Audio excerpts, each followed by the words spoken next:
Today we're going to be talking about exploitation cinema.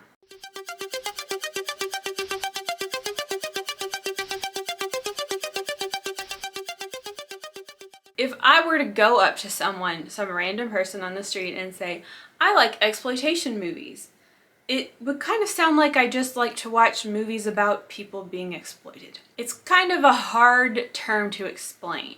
I also hear sometimes, especially in the horror community, when you're talking about an exploitation movie, I feel like some people think that means extreme horror. And while yes, extreme horror does fall under the exploitation cinema umbrella, it's more than just that.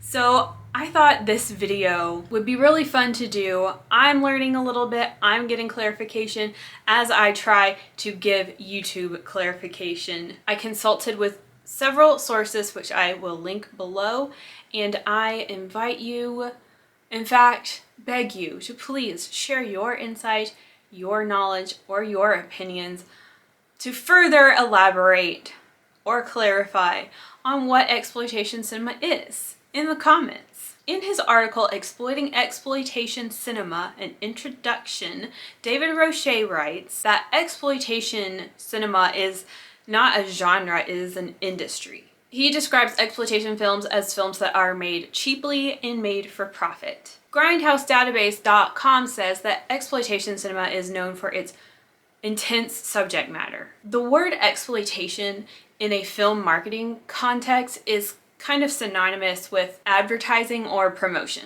It's interesting because, typically when we hear the word exploitation, it automatically has very negative connotations, but it's not so negative in this case. It's exploitation as in promotion, exploitation as in advertising. So in this case, exploitation means capitalizing on or marketing with something, whether it's an actor or a subject like gore, sex, violence, or other themes. As tvtropes.org stated, sometimes this intense subject matter is being used for educational purposes, and sometimes this intense subject matter is being used for entertainment purposes. We'll get more into that later. In his piece, Exploitation Films, Ernest Mathies says that exploitation films seek to profit by referring to contemporary cultural anxieties.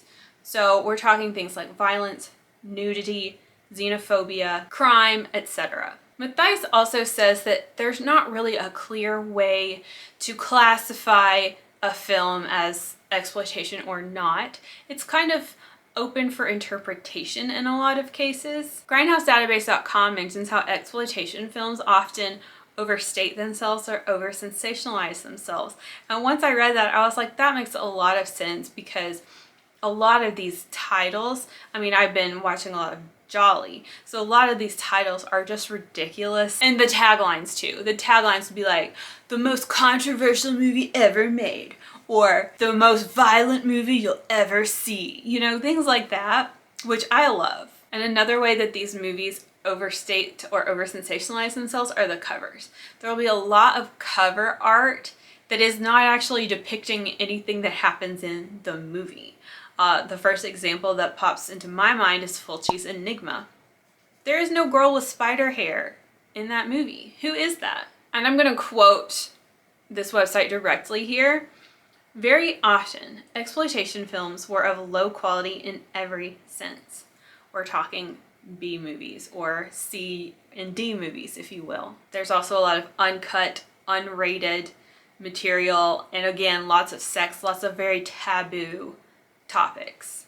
David Roche, in his article I referred to earlier, writes that in addition to these, we also often get really bad acting or poor production quality. Again, B movies. Okay, so let's get more into the details of exploitation cinema. Grindhouse Database says that exploitation film, it really had its peak, I guess, or it really came into prominence in the late 60s and early 70s. This was a time period where cinematic restrictions were easing up a little bit, so I guess people just went crazy, which I love. So yeah, 60s and 70s are when exploitation cinema was most popular, but there is still exploitation cinema being made to this day. of course. So like we said in the beginning, exploitation cinema is not a genre. Oh, but there are genres, and that's what we'll get into now. I like to look at the list of genres and subgenres on Wikipedia. It is such a long list and it is so captivating. I get so curious. I look at all these different types of movies and I'm like, I want to see almost all of this. There is so much to dive into. And also, I just want to make it clear, as Grindhouse Database put it, some of these movies might fall into more than one genre or subgenre, so they're not like exclusive. So, what kind of genres will we find in exploitation cinema? First, we have 1930s and 1940s cautionary films. These were known for their explicit subject matter, especially for the time period, but it was for educational purposes. Next, we have biker films. I don't think I've seen any biker films. Next, we have martial arts films, blaxploitation films. These were films made with black actors for black audiences. Chambira and Yakuza films. These are like samurai and gangster films. Ozploitation, as in Australian exploitation films. Carsploitation. Mexploitation, aka Mexican exploitation films. Hicksploitation, like Hicks, like rednecks, like the American South. Oh yeah, I need to see more of these. Mondo films, aka shockumentaries. Sexploitation, aka like softcore. And you get several subgenres here, like women in prison, nunsploitation, cheerleader movies, nurse movies. Shocksploitation, which may contain SA, extremely graphic violence, or other shocking material. Spaghetti westerns, Italian westerns that are known for being far more violent than those silly American ones. Teensploitation, drugs, sex, and crime. Now those came from Grindhouse Database as the like primary genres, but we can get into subgenres here. Giallo, of course, cannibal films, drugsploitation, space-sploitation, juvenile delinquent, zombie gore slasher, splatter films, and more. Honestly, I can tell you what makes something a genre versus a subgenre of exploitation film, but I feel like we're just splitting hairs at this point. I think a lot of this is kind of, like I said, open to interpretation. I know Wikipedia isn't like the best source ever, but their list of exploitation genres is awesome. I recommend checking it out if you've never looked at it. Also linked below is this amazing master list of exploitation movies made by Andrew Liverod on Letterboxd. Check it out. I think that is a great resource. He has it tagged by subgenre, and he likes to pick out the best examples of each subgenre on that list. Okay, so that is exploitation cinema in a nutshell. Now, I was left with several questions. I asked myself a series of questions and I set out to try to get them answered. What are the most famous exploitation films ever? Well, the most famous appear to be from the horror genre. So Friday the 13th, Halloween, Texas Chainsaw Massacre, those are exploitation films. Evil Dead, Saw, so forth. And then from not horror, we have things like Videodrome, Rambo, and even Passion of the Christ is an exploitation film. And I know that's a little iffy, right? Because Saw isn't a B movie. Like Passion of the Christ isn't a B movie. These are Hollywood releases. So there's some ambiguity there. Which brings me to my next question. Are all exploitation movies B movies? Definitely no. There are lots of Hollywood movies that are exploitation movies. And high quality, if you will. Good acting. So it would probably be safe to say that traditionally, yes, exploitation movies were B movies, but that's not the case anymore. But I would love more insight on that and all of these questions in the comments if anyone has anything to add. My next question is, what exploitation films have the most famous actors in them? That was not easy for me to determine, and Google is not helpful in this situation, but I think about a lot of horror actors, and a lot of them became famous because of the horror movies they were in, so that's kind of hard to say.